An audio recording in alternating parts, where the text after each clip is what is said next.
Hey, welcome back to the Out of Spec podcast. I have with me Dave Bailey and Kyle Connor, and I'm, of course, Jordan Schieffer. And Dave is a brand new iX owner, very proud owner.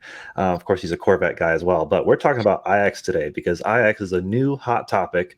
And Dave just completed a cross-country road trip, an inaugural road trip, I guess. You flew from what you're in Washington, right? The Pacific Yep. Northwest, flew to Baltimore and drove this thing back on the I-70 corridor. So we're here to talk all about that and IX. Let's jump right in.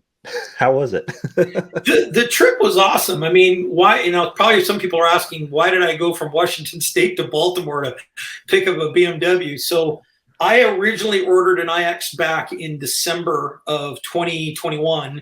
And it turned out that my local BMW dealership couldn't get an allocation. It was just too small. So I live in southeastern Washington, about 300 miles from, as the crows flies, from Seattle. So not a very large dealership. Found out after several months that they just weren't going to get an allocation. So what I ended up doing was going through a broker to find me one that had already been pre-built. I basically sent him my spec sheet and said, here's what I wanted. Find me something like this. And literally, the guy was amazing. He happened to find me one that was sitting on the port in Bremerhaven, already pre-built, and said, hey, we're getting ready to ship it over here. Do you want this one? And of course, the dealership that owned that VIN number was in Catonsville, Maryland, right outside of Baltimore. I said, yes, I'll take it. The plan was for them to put it on a boat to San Diego and then a train up to where I live here in southeastern Washington. Unfortunately, 24 hours later, they stuck it on a boat to Baltimore. And I was like, no worries. I have frequent flyer miles. I will come and get it. So, Jordan, as I was telling you earlier, this car and this trip is a reward to myself for basically overcoming a really bad health problem that I had in 2020, where I was through an autoimmune disease, was paralyzed from the waist or from the chest down. They told me to never walk again. And through many, many, many months of physical therapy and, just learning to sweat blood, I started walking again. And my wife was like, you haven't bought a new car in 10 years. I hadn't even bought a new Corvette in 10 years. And she's like, why don't you go buy something, right? And I don't think she realized that I wanted to buy something and then go on a cross country road trip. That was that was a little interesting for her, but she knew that I think she was kind of going nuts about how much I had been studying the iX when I had ordered it. I mean, I read every single thing I could read about it. I watched every video I could read about it, see on it, whether it was European or US based or whatever, right? And then of course I watched a bunch of stuff that you guys, put out, especially around charging, because I knew I was going to do this cross country trip. And it was like, is this even possible, right? Well, I'd seen Kyle do it. Jordan had seen you guys do it from Chicago down to Texas. I've seen Kyle do it several times cross country, but with Teslas, right? Yeah. But when I started seeing you do it with ID4s and other cars, I'm like, okay, Electrified America, this might actually work out, right? So yeah, that's how I ended up getting it in Baltimore. Even the guys in Baltimore thought I was crazy that I was going to fly out and get it and drive it, cross country. They go, this is a brand new platform. We don't know how it DC fast charges. We have no experience. We have no customers that have even DC fast charged. Are you sure you want to do this? And I'm like, yes, I have studied everything I can study. I've got backup plans on how I'm going to charge. I mean, I signed up for Electrified America and EVgo and ChargePoint and a better route planner and plug share. And I had physical math for everything that I had electronically on how I was going to do this trip. So Dave, was the I-70 route the best route, or is that the route you had to take because of the infrastructure? I took the I-70 route because of the infrastructure. I really wanted to do I-90. And the reason I was going to do I-90 was I was going to go up, so I was going to start in, obviously, Maryland, go up through Pennsylvania, up through Wisconsin and Chicago and that kind of stuff, mainly because I got a bunch of friends up there. Mm-hmm. And I thought, well, I'll just go up and see family and friends, and that kind of stuff. The problem is when you get to like Minnesota, South Dakota, Montana, that I-90 route, there was like a better route planner and plug share. Everybody was like, whoa, there's like these red stretches of, is this going to work or not work? And it just seemed like the spacing of the electrified America chargers on I-70 was just so much better, right? In fact, I only used one charger outside of the electrified America thing, and that was just because of an interesting thing that happened to me in Topeka, Kansas. I used a charge point. Other than that, everything was electrified America on I-70 the entire trip home. So before we talk about the trip, can we talk a little bit about your car, why you chose the iX, sort of walk this back a little bit, because Yeah. I've been spending the week with the iX, and I'm about to take a big road trip on it, and it's awesome. It's so comfortable. It does the BMW thing better than almost any BMW, in my opinion. It's just one of the most quiet, well-refined vehicles. However, when you ordered your iX, no one really knew much about it. I mean, it's still a brand new car. It's a brand new chassis. You're a Corvette guy. Why BMW? Why the iX over a Tesla or something like this? What drew you to this? Because I think a lot of people, they just write it off from the styling perspective on the front. Oh, yeah. But what's your impression of all that? Why'd you choose this car? I was going to buy a Tesla. Just that's what was going to happen. I was going to buy a Tesla. There was no doubt in my mind that that's what was going to happen. Yeah, I have to laugh at that picture. I had to match the car with my shirt. And I was going to buy a Tesla X, right? I wanted an SUV. I'm a big gearhead, right? Have a bunch of my wife's car is a Hyundai Palisade Calligraphy Edition, right? We call it the Bougie Mobile, right? Fully loaded. I wanted something with lots of cool features and just, I'm old. You can see I got the old gray beard. So I wanted to be really super comfortable and, that kind of thing. Right. And so I narrowed, I put in for an R1S for, the folks over there. God, I don't know why the name escapes me right now, but you know exactly what I'm talking about, right? Yeah. I knew I wanted an SUV, yep. But the thing I got back from those guys was at Rivian is that I would probably see my R1S, because I'm so far down the list, somewhere in like 2025 or something like that. So I'm just keeping the reservation for it. I told my wife, I said, we'll get a pickup in 5 years, right? Maybe. And she just kind of laughs at me. Tesla was big on the list. Audi e-tron was big on the list. Cadillac Lyriq was on the list, mainly because I'm a big Corvette guy, and Chevy reached out to a bunch of Corvette guys and said, hey, we got this Lyriq. Would you guys like to play with this? Because there's going to be some interesting things we're going to do from the Cadillac electrified platform that we're going to transfer over to possibly to the Corvette E-Ray. Would you guys like to be early on the list? Wow. And I was like, yeah, sign me up. But the problem is that the first model that they came out with, I mean, they pretty much sold out really quickly on the reservation thing.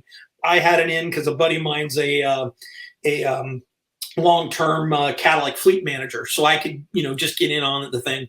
But the problem I had with the Cadillac is you could have it only in rear-wheel drive, and you could have it in any color you wanted, which were my two favorite, most hated colors, silver and black. Right? And I was just like, yeah, I just thought I don't think that's going to work out for me until all-wheel drive comes out. The reason I didn't buy the Tesla really just came down to one was price. Two, Tesla wouldn't let me test drive the thing. I went up and I was like, let me test drive a used one. I don't care if it's even used on the lot. They're like, no, you can't test drive it. And in fact, the only thing they would let me even get in was a Model Y, and this is up in the Seattle area, right? Was there a reason I was for that? I was kind of turned off about that whole thing, right? Did they just not have Model X's, or why wouldn't they let you drive it? They just didn't. They didn't have them, and B, even the used ones, they told the guys up there told me it was an insurance thing on why they wouldn't let you test drive it. And I go, look, I'm covered on anything that I drive, and they're like, yeah, we're just not going to test drive the thing. I'm like, okay, and then. Nothing against Tesla, but we all know that Tesla has some issues when it comes to build quality, at least initially. And a buddy of mine got one, and I was laughing at him. I called it the shake, rattle, and roll, right? The first couple of times it was like panels were shaking and things were rattling, and he spent almost a year getting it right from day one. Now, I am not a BMW guy. Never owned a BMW in my life, right? I've owned just about everything else on the planet. My wife says she's lost track of all the cars that I've bought in my life, but I never bought a BMW. But I do know that BMW's build quality is just second to none. In January, right after I put my order in, actually it was right before I put my order in, BMW put out these test models to all the different BMW dealerships throughout the United States. and they let you go test drive them. They like threw the keys to you and let you go test drive them for like 2-3 hours. And all I had to do was get in that thing once, drive it around the block, and I was hooked. But the guy who went with me on my first test drive told me, he goes, look, he goes, I want you to drive it. And I go, yeah, it's a 5,500 pound SUV and I'm babying it into corners. And he goes, no, drive it. So we put it into sport mode. I stomped on the accelerator. I put this thing into corners that I put my Corvettes into that make people scream. And this thing hooked up like a go-kart. I was unbelievable. This 5,500 pound, SUV was driving like a go-kart, and it was dead quiet. Made my neck snap back when I hit the accelerator, something that I can't even do in, my 600, horsepower Corvette, right? Because there's none of that buildup, right? It's just instant torque, right?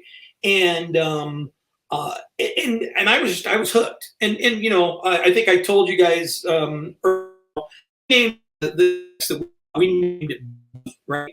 Playing off on the fact that that grill, right, I'll even admit is probably horrendous to most BMW owners who think it's the ugliest thing on the planet. I said, well, look, it's got teeth only a naked mole rat mother could love, right? From that perspective. But the funny thing is, you don't see the grill when you're driving it. And the rest of the car is so amazing in all of its aspects, from its comfort level and just the way things work and how quiet it is. I was hooked, right? So the other thing that was actually a deciding factor too was price, right? I don't know if you've noticed, Tesla X's are like, by the time you go in and spec all-wheel drive, a white interior, 6 seats, you're in the $135,000 range, right? And I got into this BMW iX, all in at $104,000, right? Now, someone will say, wow, $104,000, that's really super expensive. I challenge you, go look up the price of an all specced out Jeep Grand Wagoneer. They're like $99,000, and it's a Jeep. I mean, all the Jeep guys are going to hate me now, right? But we're getting emails now. Yeah. It's $99,000. A buddy of mine just bought a brand new Denali, fully specced out Denali SUV from Chevrolet, right? He's into it for $94,000. Yeah, they're right? expensive. And I'm like, dude, how much did that cost you to fill up at Costco the other day? Yeah, it was $91. And I go, yeah, I've charged my iX now, for a month, and I'm $23 into it, right? With my little wall box. We get really cheap. One of the benefits of living in Washington State, by the way, is we're surrounded by hydroelectric dams, so power is cheap, right? So that was another deciding factor in getting just getting electric all the way, right, from that perspective. I mean, you're right. It's an ugly car for some people, but seeing your photos, like for our visual watchers, I have some on the screen here. The face has grown on me. It actually looks pretty good in this color, I will say, and good in black. Best color, best wheels. Yeah, those are I love that Storm Bay metallic with those wheels, the 22s, and the oyster interior, right? It's like the total class model of that thing as far as I'm concerned. Agreed. And honestly, like, the back of this thing is probably one of the best design of any car on the market. It looks so chunky from the rear. You have this thermoplastic rear liftgate, which is pretty cool. And what's interesting about thermoplastic versus aluminum versus other structures, CFRP in this car, is typically paint shows up and applies differently on different surfaces. Somehow BMW has made the paint look the same, which is really hard to do. And I really am blown away with it. So I get the iX, or I get really the luxury SUV thing, but why not an e-tron S? Why not wait for the Mercedes EQS SUV? Because those are really the main competitors to this car. Yeah, no. So I actually got to test drive an e-tron Sportback, as well as the thing. For me, the e-tron, it came down to two different things. First of all, the e-tron. And Kyle, I know you own an e-tron. I think it's cool, that kind of stuff, right? I mean, I know you guys love it. Trash the car. I don't care. I want to hear your opinion. For me, the e-tron felt like it was an ICE car that they put an electric motor in, right? That's what exactly the e-tron felt like to me, and it felt cramped. So I mean, you can probably tell in my video, right? I'm a big guy, right? It just felt cramped with that big, huge, center console and that kind of stuff. and I wanted something that was a little more, open, and I love that center console in the iX. So that was one of the things. The Mercedes, I think the Mercedes came down from a timing perspective. The SUV is not out for another couple of months. Maybe it'll be out here in the next month or so. But I think from a Mercedes perspective, I was pretty convinced on everything that I read online that the Mercedes was going to be 135 to 165,000, and I did have a budget that I wanted to stay in. Even at 104,000, I put a nice, big, huge, healthy down payment on it. So I'm not making a lot of payments on the thing, but I wanted to stay right there, especially for my first, electric car. So it really just came down to it fit all of the check boxes that I set up for when I was, putting those check boxes together. And again, the styling for me, even the front end, doesn't bother me at all, right? And maybe it's just because I'm not an old. Everything it's interesting is anything you read in the forums or any of the other videos of the reviewers, right, where they'll say, oh yeah, this front end is horrendous, blah blah blah blah blah. They're comparing it to traditional BMW kidney grills and things like that, and they hate the design of it. I personally love the fact that BMW. If you go back and look at the iX, the very first show car that they had built, right, that was like pre-production, right, that translates almost perfectly over to what this looks like. So many people build a show car or a concept car, and then when they build the production car, it looks nothing like the concept car. I love the fact that this has got so many styling cues from the concept, and it's different. There's nothing else out there on the road that you're going to see that that you've seen. In fact, I've had a couple people come up to me in parking lots like, "What is that?" Right? And people that are not BMW people come up and look at the girl and go, "I love the front end." It's funny to see the non-BMW people's reaction versus BMW people when it comes to that. I realize it's polarizing, but yeah, I've had the same experience. About it. I've had people come up with the iX I have this week and say they love it. They think that it looks great. And I'm like, really? And they're like, yep. But no question, like, I get why you chose the car because, like you had mentioned, the e-tron feels 10 years older than the iX. It just feels like going back in time. Now, for us, the iX wasn't out when we got the car, at least in big numbers. And probably I would go for an iX if you parked them next to each other. And I just think the big thing is, and I'm not normally a range guy, I'm more of a charging guy, and the e-tron charges great at 150 kilowatts all the way through, but this iX just doesn't freaking die. I just did a range test on it and it just goes and goes. And this is the M61. Now we'll talk about your experience with the range on your trip and charging and all of these things. But so I get why you chose the car.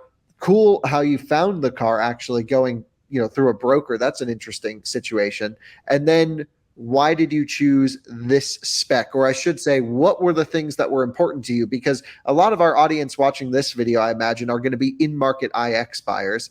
And so what are the features that you got that you're glad you got, or things that maybe you got that you don't really need? So it's funny. The original order that I put in for mine that I didn't get was a different color. It was the Blue Ridge Mountain, which is that teal green. Still pretty color, but I'm so glad I went with Storm Bay. I didn't order the Bowers and Wilkins originally. I didn't order the premium, what I called the bougie control, the walnut dash and the crystal, the little crystal controls that you have for iDrive and for the doorknobs and that kind of stuff. And there was something else I didn't order. I think it was the laser lights I didn't order originally. But what my broker did is he took my original build sheet and he had access to all these original builds that were going on or that were going to be coming in the US that people had canceled, said, they already built them, but they said, yeah, I don't want it anymore. And he said, what's close enough to this thing? And of course, on this one, it was Storm Bay Metallic with Oyster. I definitely wanted Oyster, but it had the Bowers and Wilkins. That was the other thing I didn't order was the Bowers and Wilkins because it was $4,400, right? Just for the Bowers and Wilkins stereo. I was got Harman Kardon, no big deal, right? I'll go for that. I got to tell you, if you have the chance to get one with a Bowers and Wilkins, do not hesitate. It is so worth the $4,400. That car is so quiet, and that stereo system in that car feels like a concert hall. It's unbelievable how good that stereo system is. Um, uh, the laser lights, especially out here, well, actually just on the cross country trip, were just amazing, right? The doing the auto brights and the way that they follow the road and everything else. I'm a little night blind, so those laser lights were just absolutely amazing. Um, Other features, so I mean, really, my iX has got. I like to joke when I buy Corvettes, for options, give me one of everything. If it's chrome, give me two. Uh, uh, the iX pretty much is fully loaded, right? The only thing I didn't get in my X are the things that they've canceled for a lot of people, like the rear trunk doesn't have the wave your foot, so the trunk lifts. Frankly, I'd probably fall over if I tried to wave my foot underneath the thing to lift the thing up anyway. It came with what they call the massage delete, so it doesn't have the massage feature in the passenger seat. And frankly, the massage is not anything to write home to grandma about anyway, even in the driver's seat.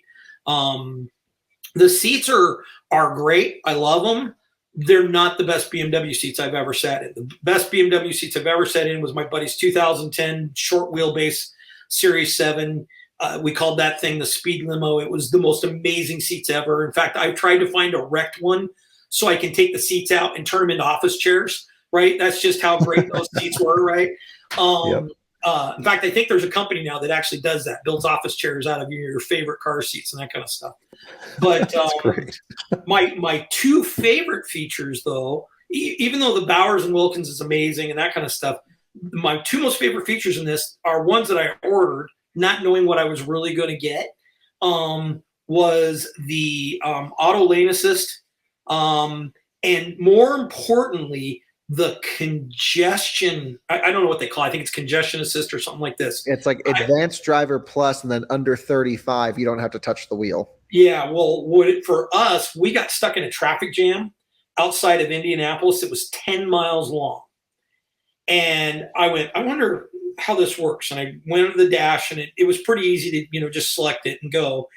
The car literally lined up perfectly behind the car in front of me, set the distance at, a car length and a half, had a perfect distance between everybody around me. And literally I took my hand off the wheel. I had to just touch it, its capacity. So I didn't have to touch it like every 30 or 40 seconds. And I took my feet off the pedals. And for 10 miles, the car just sped up, slowed down, sped up, slowed down, went with the speed of the traffic. And, we got another traffic jam where my wife was driving it. And she looked at me and she goes, "This is magical." She's like, "Where was this all those, years when we were stuck in traffic jams on 405 and I-5 in Seattle when we used to live up there," right? That is just the most amazing thing. And of course, your feet, the first time you do it, your feet are like hovering over the pedals and you're like, is this thing going to stop? And we were laughing. My wife actually said, she goes, you're going to have to like physically push this thing to crash into somebody and rear end them if you wanted to, right? You're going to have to consciously want to rear end somebody in this car, right? So that feature has turned out to be really, really good, right? So amazing. Good stuff. Yeah, I mean, I think you got a pretty good loaded spec, of course. I mean, this thing has pretty much everything in it. And so you obviously found the car, locked in on, I'd say, the right one, totally understand why you'd make the purchase. I think for a lot of people, the iX, my preference, again, if you lined up EQS, Model X, e-tron, and the iX, which I'm actually shooting that comparison today, right after this, I think my gut feeling says iX is the better buy to live with. Although the Model X, you do get Tesla superchargers, which are great. And so there's other benefits going with Tesla. But tell me about your trip. So it was, 3,000 miles or more? Yeah, just about 3,500 miles because I did a couple little side trips, on the way back. So we flew out to Baltimore. The nice folks at BMW Kansasville picked us up the next morning at the hotel, took us over, signed a couple of pieces of paper because I did all the paperwork, ahead of time. They ran through some of the features and, making sure I knew where the charging things were at and that kind of stuff. And, set me up. So there's like 3 different ways you can get connected to the iX, right? You can do it through your phone. You can do it through the key fobs. You can do it through a digital key. I just did the key fobs on my phone, right? And that worked out perfect. So we took off from the dealership, and the very first thing we did was went and had lunch with a buddy of mine because he wanted to see it down in Virginia. And we went to that one. I think, Jordan, you put up that first picture. That picture's at the Dulles Air and Space Museum there at Dulles, Virginia Airport, because we wanted to go see the Space Shuttle Discovery, right, which is on display. And if you've never seen a space shuttle up close and personal, it's unbelievable. And that's the Air and Space Museum. That's just an amazing facility. So it's really cool stuff that they had in there, right? Yeah. And so we went, and that's an SR-71 Blackbird. Nice. Was just like, I feel the need for speed, right? Just unbelievable how cool that Still plane the fastest aircraft ever produced, isn't it? Oh yeah, yeah, unbelievable. And they still haven't even admitted to what its fastest speed is, right? Some people, I think they've admitted to Mach 3.5, but some of my friends in the Air Force are saying it's probably well over Mach 5, right, at top speed, right? Which it's is an unbelievable. Incredible plane. Just the fact that it leaks when it's not moving. I mean, Yes. It needs to be freaking thrashed out and hot. Re-weld after they get to Mach 1. The seams re-weld, and that's why they have to go get it up to speed and then fly, go refuel it with an aircraft and the thing. So we went there, and then we just started heading home. So we, went up. So one of the things I did wrong, I couldn't figure out why I wasn't on any of the toll roads going up through Maryland. And I realized, because I was using Apple CarPlay, I didn't realize I had something set on my CarPlay maps that said stay away from toll roads, right? So the funny thing is we saw some amazing countryside through Maryland and Virginia, up into Pennsylvania and that kind of stuff. We were just heading for our first, charging experience, right? And we stopped. I think our very first charging experience, we had about 25% state of charge. Sorry, Kyle, I'm not brave enough to get down to 1 or 2%. Right? Hey, it's the first one. I always, even in a new car, I always make sure it charges before I run it all the way down. Yeah, I was just like, yeah. But we got there. It was at a place called, never heard of this because I'm not an East Coast guy, Sheets. The best. I love Sheets. Yeah, and it was at this little place in Pennsylvania which it was great because it had a nice little deli, place you could get some drinks and that kind of stuff. And when I pulled up, it was really funny. I pull up, there's an Ioniq 5, there's a Taycan, right? And there's a, what else was in there? There was one other rig that was there. And I pull up, and of course, they just all immediately stopped what they were doing and just migrated over to the IX because they wanted to see it. And they're like, how long have you had it? And I go, 6 hours. and they're like, how does it charge? I go, we're about to find out. And, I grabbed that thing out of Electrified America, and I just had confidence that everything was going to work, right? I give a lot of credit to your guys' channel on what you've done, to, show how those things work and other things that I had done. But literally, I plug this thing in. It doesn't have plug and charge, right? So you plug it in, and then you go to your app and select what you want. Do you get free charging on Electrify America? Yeah, free charging for 2 years, 30-minute stints, right? Nice. And then anything after that, it just charges to the app. But if you're sneaky about it, you can unplug at 29 minutes and then replug and get another free 30 minutes, right? So that works beautiful as well. Yeah. But I plugged it in. And I actually started my stopwatch because I saw all these nightmare scenarios about handshaking and how long they take, like the Mustang Mach-E, I was watching your videos there on that, the first time you went and road tripped that thing. And I was like, oh my God. And I'm thinking to myself, I've got my wife here. She's going to hate me if this thing doesn't talk and this kind of stuff. 15 seconds, that thing was ready to go. I hit go. And I was up to 179 kilowatts. And nice. And I was like, well, this is working.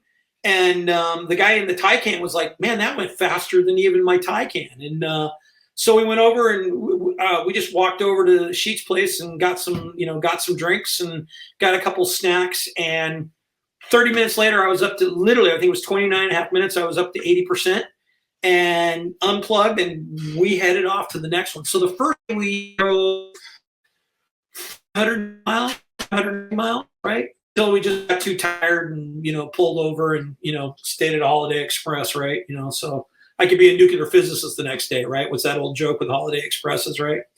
And that was kind of like the way it worked the rest of the trip, right? We would drive anywhere from 500 to 600 miles. I think the longest we drove in one day was like 670 miles. And we would charge 3 times a day. right? So we would charge mid-morning because we always had it started with either a full charge or an 80% charge. Charge about midday, charge again, towards late afternoon, and then we would charge right before we check into the hotel, just so that we couldn't find any hotels that had level 2 chargers. Not a single one that we stayed at had level 2. So we just, found a Wally World near where we were going to do it and charge from that perspective. By the way, Walmart, shout out to them from the perspective of why they put all those chargers in there. They claim that's 30 minutes of free charging. I got to tell you, one of those Wally World stops cost me like $35 because my wife went shopping at every one of those things. Well, it's an even better deal for Walmart because all they had to do was just release the land, and they didn't have to spend $1 because Electrify America spent all the money to put in the chargers. All the money to put the So thing Walmart in, just said, "Hey, take the back 4 spots of our parking lot. We don't care." The only places that I didn't charge that were not at a Walmart were at Casey's General Store in Salina, Kansas. Been there many times. Great place, cold beer. That was great. A Target in Denver, right before you get on the pass and you're going up through. That was my favorite drive, by the way. That part of the drive was my favorite. Yeah. Through Aspen and that kind of stuff. And the amount of regen I got. I mean, I went from there. I started at 98%. I went from there all the way to Grand Junction. Most of that was just regen. Oh yeah, easily. You burn it on the first half, but then you just coast forever on the second. And the regen on that IX is. I know you weren't trying to do any regen on your testing. You were doing on your 70-mile-an-hour thing. But the amount of regen you get on that thing, especially if you go high regen, was unbelievable. I just set it to automatic, and the IX chose to do high regen when I was going down that backside of that pass. Because I think I burned 30, 40% going up, and then coming back down, I gained like 55%, right? And then so the Target right there that has that big supercharging station, and then a couple of Electrified America. Yeah, Lakewood, yep. Yeah, that was a good one. And then in Utah, we stopped at the cafe there, the Green River. Yeah, Green River Cafe, and that one was just. They were all just literally just the only places that I had a problem with Electrified America is I had a couple charging plate stops where I couldn't get above 55 kilowatts, and it was literally because someone would pull up and get right beside me, and I could tell we were sharing. Because I would need like 125 and then would drop to 55 as soon as they plugged in, right? That's interesting, but EA doesn't share their units. So it could be a site limitation or the 55 kilowatt thing. Man, there's so many weird reasons as to why. Most of it's down to cable temperature sensors, though.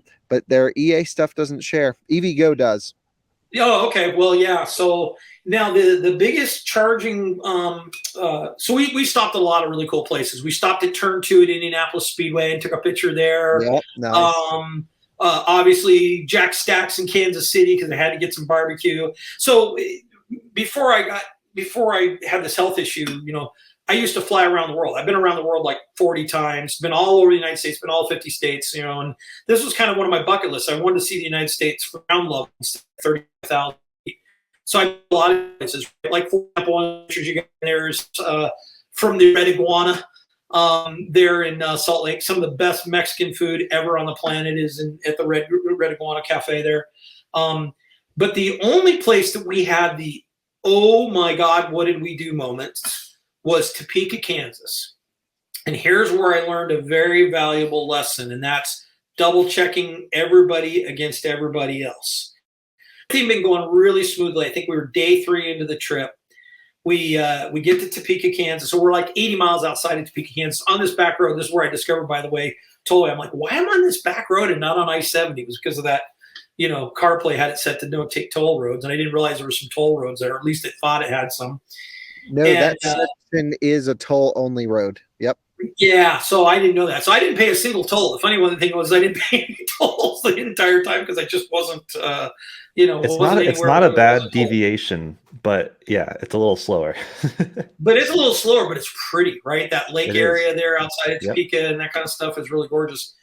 But one of the things my wife and I started doing was she was being the great co-pilot. Well, this time she was driving, and she goes, hey, why don't you log on to the EA site and see what chargers are being currently used so we know which one to pull up on, right?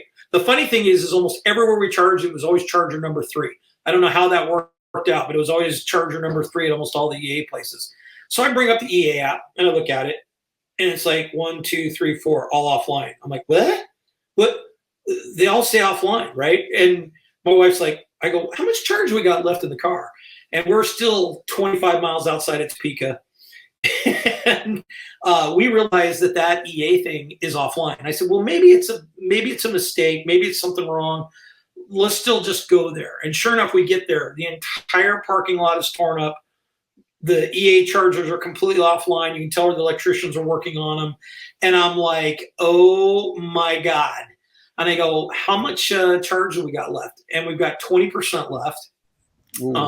That's about where we hit, was 20% on every single one.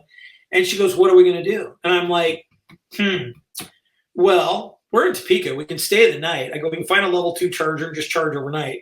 It was funny. I called the local BMW dealership at Topeka, and I said, hey, do you happen to have a level 2 charger? And the receptionist went, what's a level 2 charger? And I go, for your electric vehicles. And she goes, what's an electric vehicle? And I went, oh, we're in Kansas now. So what we did was we got on PlugShare and found a charge point. Charger was 5 miles away, and it was level 2. And I just told my wife, look, we're just going to go plug in. We'll go have a really long dinner. Maybe we'll check into a hotel somewhere as another level 2. When we got there, this little parking lot actually had the first DC fast charger for charge point in Topeka, Kansas. And we pull up to it. I'm like, that's a DC fast charger. Cool. Let's use that. Get in there, plug in, and the thing says offline. And I'm like, ugh. So I called the 1-800 number on the charger, and it was so new that the guys at ChargePoint didn't know it existed. And I'm trying to give them coordinates and GPS coordinates and zip codes and everything else. And after about a half an hour, he found it in the system. He goes, hold on a second. Are you still plugged in? I go, yeah. He goes, hold on. And he goes, is it working? I went, yes. And he goes, yes. And he goes, let me just stay on the line with you. So he stayed on the line with me for like the first half hour, right? And it got me up to like 75%. But while we were there, this poor soldier pulls up in his key with his wife and his 1-month-old baby. And they had the same thing. A better route planner had sent them to the same Walmart we were going to. They had just come from Casey's at Salina. And he said, well, we just charged up there and we know it's working. So I just got enough to get to Casey's. And I said, look, get off those level 2s, get here so you can get to your deployment base, right? He was trying to get to his deployment base. I'm just like, and we'll get out of here and go to Casey's. So we just drove the 120 miles, I think it was, between Topeka and Salina. But that was literally the only place that we had a problem. But of course, we learned a very valuable lesson. Don't trust just one source of information, because the better route planner didn't know that Walmart was offline, right? I sent him a nastygram email, went, dude, what are you doing, right? This thing is offline, right? And so we would always double check the Electrified America app, right, wherever we were going to go, to make sure they were online, and then double check it with PlugShare just to make sure that people weren't reporting something weird going on and that kind of stuff. But the rest of the trip was just kind of non-eventful, right? On average, we got 145 to 155 kilowatt charging at every place. Every place literally connected in within 15 seconds on the handshaking with the IX. I don't know if I just got the most perfect IX on the planet and, everything else, but I think BMW's really figured out what to do with those chargers. I've even tried a couple other chargers, some weird local brands here in the Tri-Cities, because there's no EA here in the Tri-Cities where I live. They just plug right in and they go, right? The communication's just been flawless from a handshaking perspective, right? I think I only had to switch chargers at one location a couple of times. It was because the handle was broken, cooling wasn't working, I couldn't get above 30, and I finally found the magic one that was 85, and I went, okay, I'm just going to stay right here, right, until we get where we're going, right? Right, and that's an interesting point, though. How do you classify a successful charging session? Because when you plug in with an iX, which has 105 kilowatt hours usable, and you're only getting 35 kilowatts, in my eyes, that's not a successful charging session. But in many others, especially Electrify America, yeah, that's a successful charging session. You got power.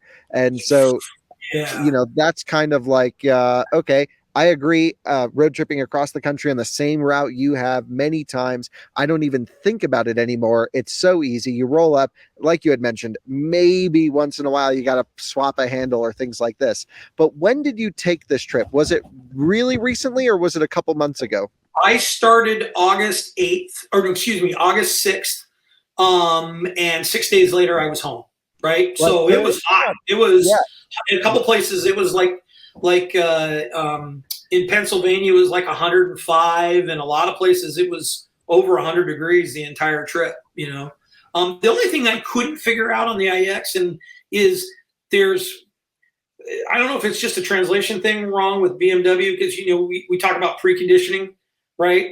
And preconditioning before you get to the charger. So the one thing I didn't use the one thing I'm not a fan of is I'm not a fan of the route planning in the IX. I found it cumbersome to use. I found it slow, and maybe if I had used it preconditioning, it would have worked. Right. I just put everything into Apple Maps and Waze, and that just worked perfect. And there's a setting in the IX. There's a setting in the IX that lets you choose your arrival state of charge from 5, 10, 15, or 20% at a charger. And so I haven't tried this. I'm about to, but what didn't you like specifically about the route planning? Do you think it was just too conservative, or it wasn't bringing you to the right chargers, or what did you find? It was just it was so slow to try to figure out, where you were going to go and identifying the thing. The other thing was I discovered a bug with CarPlay and Apple and a better route planner because I tried to use a better route planner. And when a better route planner goes into CarPlay, it doesn't allow you to control the screen. So it's like, duh, so I couldn't use a better route planner within CarPlay. So I just ended up just manually putting the stuff in. BMW has a preconditioning mode you can do, but when they talk about preconditioning, it's precondition the car before you go out in the morning, like if it's a cold morning or it's a hot day or, or something like that, right? So I never could figure out how to just say, I want to precondition the car because I'm going to be charging here in the next, whatever, like you can do with a Tesla and some of the others, right? So yeah, but one thing I've noticed about iX is it's not so temperature sensitive. It's very similar to i3, where unless it's kind of really cold, it kind of just charges great. And it does. It just kind of charges great. And my, I don't even think about it with my level 2 charger at home, right? I just plug it in, and it's like, I don't know. I plug it in at about 20%, and it's like 5 or 6 hours, and it's all charged up to 80. I haven't really taken it up to 100% on level 2. I only took it up to 100% when I was in long stretches coming cross country. Most of the time, it was 80, 85% based on how many miles I was going to go, and I was doing the calculations in my head, kind of similar to what you do, right? I was like, okay, I know I'm going this far. I know it can do. After I got confident after the first 3 charges, like I know I'm going to get here, so that's where I'm going to stop. Plus, I picked chargers based around points of interest that I wanted to stop at, right? Like, for example, the Indianapolis Speedway, or you haven't lived until you've been to the Ozarks, right? That's right. Stop at the Ozarks store right there. I forget what exit it was, but it was kitschy, and I had to laugh, right? All the best. That's the best part of a road trip is just being able to experience all the stuff. Yeah, so I haven't used the other thing I wasn't a fan of on the BMW navigation system is that both my wife and I detested how it told you to exit. So play around with it when you start playing around with it on your road trip. Instead of it being like, like with Apple Maps or Waze and this kind of stuff, it'll say, in 5 miles, your exit is going to be coming up, right? Or in 2 miles, your exit is here. The BMW just screamed out, bear right, or bear left. And it was like when you were right on top of the exit, it's like, yeah, I'm in the fast lane. How the hell do I get over there, right? And it was like a couple of different times I was doing these. In fact, we got stuck in this loop-to-loop hell outside of Indianapolis in the construction that they were doing. And it was just like, I swore, I said, if I can get out of this construction, I will never come to Indianapolis again in my life, right? So it was kind of crazy. And I finally just pulled over, turned off the BMW navigation system, went to Apple CarPlay and Apple Maps, and I was fine.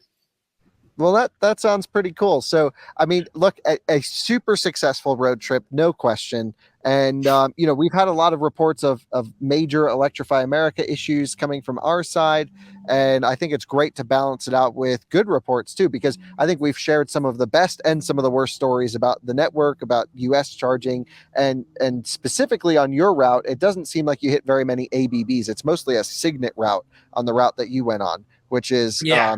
I think probably the charging stations they're having the least amount of trouble with at the moment, and they seem to be kind of ripping in hot weather, giving max power. So that's pretty sweet. We it's all part of the wild rollout of early days of electric vehicle infrastructure for sure. But Yeah, glad for you sure. chose the iX. And so now that you're back, now that you've kind of got some miles on it, you've put people in it. What obviously, as being a diehard combustion enthusiast like us going to electric, what do your friends think? What do people think about the iX?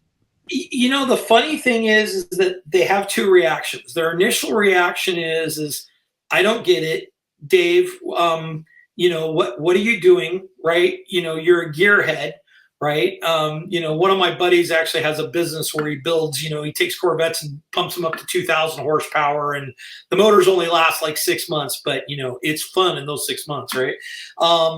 And then you put them in the IX, and with all my friends, including my family, I've just said, here, go drive it. Just go drive it. And the first thing I tell them is step on the accelerator. No, no, no, no. Punch it to the floor, right?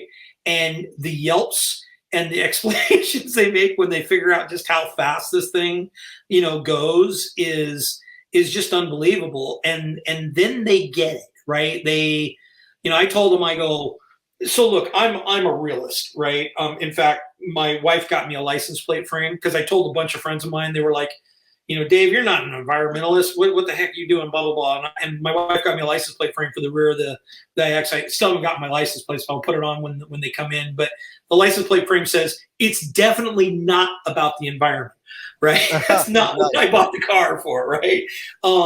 Because you've got to be an idiot if you don't realize what you have to do in regards to fuel burn to dig up lithium and all the metals and everything else. I mean, Totally. the carbon footprint for a 105 kilowatt battery has got to be 5 times what you would have in any kind of gas car or ice car that's on the market today, right? No question, it's more energy intensive to build an electric car. To build an electric car, right? So it's not about the environment. For me, not only am I a gearhead, but I'm also, Jordan and I were talking about this, right? I'm also a computer specialist, and I've been in technology for years. So for me, it was about the technology. And by the way, that's one of the things the iX won me over on too. I'm a big guy about when you're looking at the dash and you're looking at the environment that you're driving and the feedback that you're getting. I mean, the heads-up display on the iX was amazing. I love that 32-inch, high definition dash and the way that it works. And yeah, you can criticize some of the controls in iDrive 8, but just how easy it is to use while you're driving and just using your right hand to, all the little quick buttons and that kind of stuff. The user interface is really good from that. I'm not a minimalist guy, right? So you kind of get the best of both worlds, right? From that perspective. Yeah. Well, I appreciate all of your insight. I think it's so cool you're driving an iX. Also, want to recommend, if you're listening to this podcast, you wrote, as the dog is breathing really heavy, trying to play ball at the moment. I would highly recommend that that our viewers go over. You wrote a road trip blog situation going through each of your legs and the efficiencies along the trip. And I looked through that actually, and I'm going to do one last time before I leave on this trip, because we're going to be taking a similar route as you. So I want to look at the stretch you did and compare it to my stretch. Of course, different conditions and things like that, but I think it'd be kind of neat numbers wise to see the difference. Yeah, Oh, and yeah. that will be in the show notes for the podcast, as well as the video description for those of you curious. It's a great blog. Dave's a good writer, so. I tried to do a video blog, Kyle, and I'm not very good at recording videos. It's a learned process for sure. Yeah, my wife took a whole bunch of video of me doing charging stations and doing commentary during the trip and that kind of stuff, and I was just like, yeah, I looked at the video and went, yeah, I think we'll just stick with the blog, right? From that perspective. So Well, you'll have to do some writing for us about your ownership experience, about your Corvette stuff. We're going to probably relaunch our written website here pretty soon, so it'd be cool to have you contribute when you have time, of course. And yeah, can't thank you enough for willing to do this podcast. It's great to hear super positive stories, especially about what I think is one of the best electric SUVs on sale, and of course our charging network to help encourage people to go out and adventure and drive, which is what cars are all about. Oh, absolutely. I appreciate the opportunity. Like I said, I've seen a lot of negative stuff online, and I would challenge those people that have been negative. Just go drive it, right? Just get in it, and you will completely understand what BMW has built. I'm seriously considering, throwing a deposit down on an i7, even though I don't need anything that bougie and big. But I will, depending on, I keep my cars a long time, right? I keep my cars on average, 8 to 10 years. I don't know if the iX will go that long, but if BMW gives me a chance to go to the 2024 or 25 iX, I'd probably sign on the dotted line and get an upgrade depending on what they what they do with it, right? So it's a fun car. I love it. It's great. And the i7, I saw quite a few around Europe. Actually looks pretty cool and imposing in person. And I think it's just going to be one hell of a serene machine. If the iX is anything to go, for basis of comparison, the i7 must just be insane. Yeah, if you're a limo company, you want an i7, especially with that, what is it going to be, like a 45-inch screen that drops down from the ceiling, right? So you can watch movies while you're getting your butt massaged in the back or something like that, right? I don't think I need anything that bougie, but it's fun to, it's weird. All the criticisms I've seen people give about the iX of doesn't have enough trunk space or, this or that and that kind of stuff. I don't find any of that to be true. So I don't know if they're just looking at the specs and trying to find things against it. They most commonly compare it to an X5, right? But a buddy of mine's got an X5, and we put his X5 head to head up against the iX, and he's like, I'd buy this tomorrow, right? So he goes, I don't understand where all the criticisms. And when he found out I was driving 350 miles, on 100% charge, he was like, yeah, that's, for me, by the way, that was a magic number. I wanted something long from a range perspective, even though I don't road trip all the time, even though I don't drive, all the place, long road trips. For me, I wanted to be able to just jump in, drive all the way to Seattle, which is like 250 miles, right? Drive around Seattle for a while, do a charge, and then come home, right? That was kind of like my benchmark. So 350 miles of range should be really interesting. I also, by the way, signed up with the company. I don't know if you've heard about this company up in Canada that's created a new lithium stack battery, like they're doing for drills and power tools and stuff. They're working with BMW to create a lithium stack battery replacement pack for the iX. And apparently they're going to start testing it here in like the next 6 months. And they're saying initial range estimates are 650 miles on this pack. Right. Wow. So that would be interesting. Yeah, I was like, well, hopefully it's not $100,000, right? But that would be interesting, if you're 6 or 7 or 8 years into it, right? And it comes time to replace. I mean, the battery warranty is what, something like 150,000 miles in 8 years or something like that. But if you got to the point where the degradation got so bad, if you could get into a battery pack and just replace it and get another, get 650 miles of range, that would be truly interesting, right? So, yeah. Well, Dave, I mean, it's great to talk to you and hear about the trip. And again, to all of our listeners and watchers, check the notes for his blog, because that's where you get, obviously, what we talked about and even more, and a lot of great photos. I could only show a few at a time, but there's a lot of photos in there, which is great. Supplemental visual experiences for those of you who want to track the progress. So thanks again, Dave. Guys, thanks for the opportunity. As you can tell, I'm a big iX proponent, right? So for being a first BMW, not such a bad decision. Agreed. Thanks, Dave. Awesome. All right. Thanks. Thank you very much, everybody. Take care.